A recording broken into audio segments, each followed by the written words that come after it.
Hey guys, this is William here, and welcome back to the channel. This is not a typical video that I normally have uploaded to my channel before, but this is a little bit of a bittersweet symphony, I guess you can say.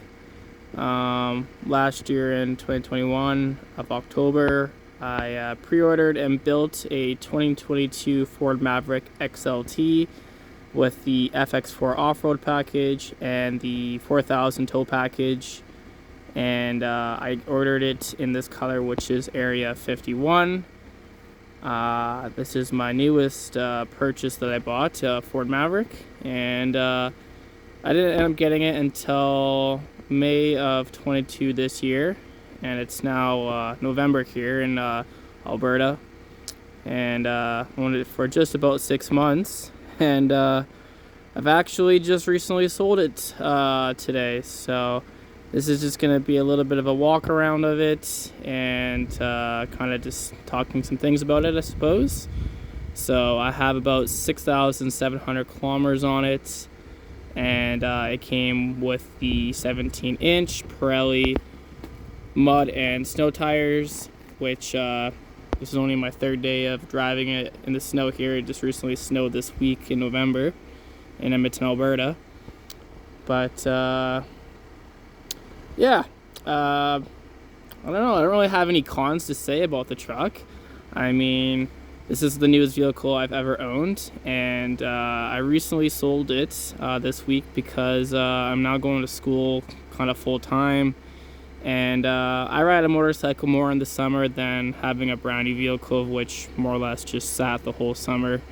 You know, we only get summer in Alberta for maybe 4 or 5 months of the year, and I personally would rather enjoy my motorcycle versus driving something brand new. So that's just the gist of that, and essentially, depending how school goes, I might be applying for some jobs and work in Ireland. So if I do get approved for that with a sponsorship, I will be leaving Canada for 2 years or longer, and kind of going through with that. So this is just a little walk around. I haven't even taken it off-road or anything. It's literally only seen highway kilometers. The color is really nice. It's that Area 51, which is a blue, but in some color it looks like more of a Nardo gray color. Best things I would say about driving this for about 7,000 is for the FX4 tow package and the off-road package. It handles really good for a small compact truck. I think more people should be buying these versus like Dodge Ram 3500s. This pretty much checks off everybody's daily needs. I towed a few things this year with it.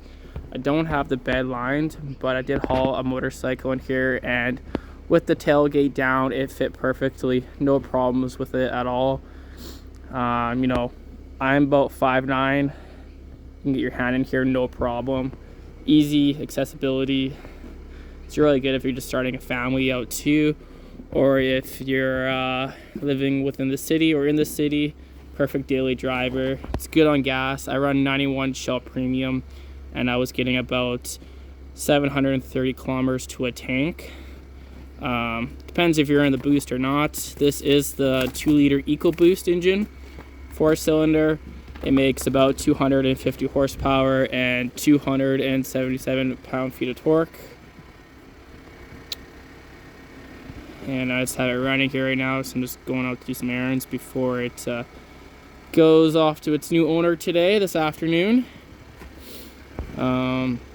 Since I'm out here, I guess one of the cons I would say that I've just experienced it now since in the winter. So it has this really big windshield area here, but the hood is so recessed down here. The cowl probably starts about here, so in the winter you're gonna get a ton of snow build up in here, and you could have the chance where your wiper blade system might freeze if we get to the colder temperatures like it does here in Alberta, which is around -30s to -40s with wind chill.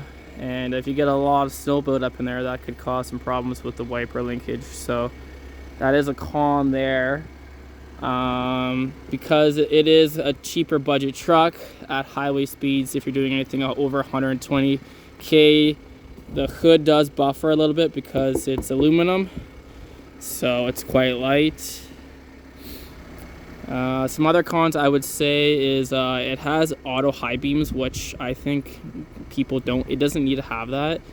You'd be driving at night and the high beams will come on, and it'll just randomly give someone the high beams, and then they think you're being a jerk to them, so they'll flip you off or whatever the case may be. So that's kind of a con there, I would say. You know, nice smooth design on the chassis. It's just a really good design by Ford, and I'm happy that a lot of people are getting these. These are really hard to get right now. Definitely will miss driving it, but you know what, life goes on. There's better things to look forward to. So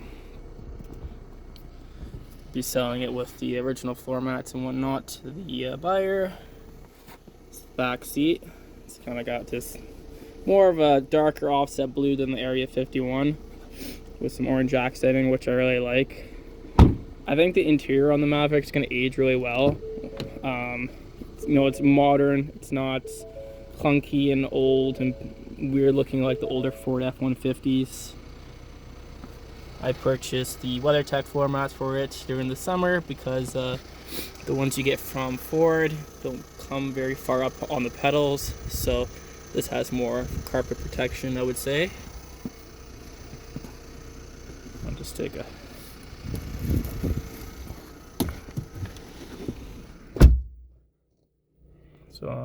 because it's the FX4 package, it has the bigger display up there, and if you come down here, you got some modes. You got auto on and off, which I don't really care for. Auto descent, that's your parking hold, so you can take your foot off a brake pedal, hide the lights, and it'll hold the vehicle. I'm pretty sure this is just to disable your traction control, and this button here is for your modes. So if you press it, you got normal mode, which I'm usually in, towing mode, slippery, so if it's winter, more icy, mud and ruts, sand, and then back to normal. So pretty good layout. Like I said, I'm about 5'9", and I would have liked the seat to maybe be a little longer, just because, you know, I got about 4 inches of room here where my knee turns almost out of 45. So if it had a little bit, maybe a lumbar support there, that would have been a little bit nicer, because I'm a little long in the legs. Overall, you know, normal kind of headliner, but it pairs really good with the interior color. And steering wheel size is very nice. I like it. I didn't get the luxury package because it has cloth seats, and honestly, if you have the Ford Pass app on your phone, it can remote start the vehicle, and it'll be warm by the time you go out and hop in it. So I will open the hood here, and you guys will see the engine. It is a 2-pole method, which is an interesting design.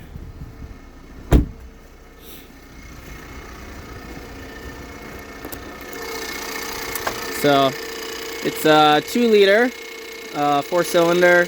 It's a high compression engine. It uses direct and port injection. There's the high compression pump there for the fuel injectors.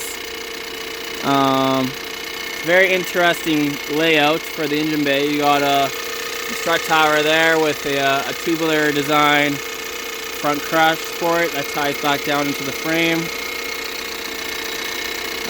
It is definitely a little bit of a noisy engine, but most of it you're hearing is the compression or the pump from the direct injection there and port injection, which is this unit right there.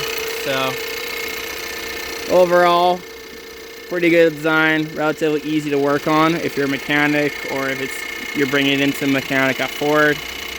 And aluminum hood, so you just let it drop. And yeah, that's the 2022 Ford Maverick XLT EcoBoost all-wheel drive FX4 toolkit package. and I've just recently sold it. So moving on.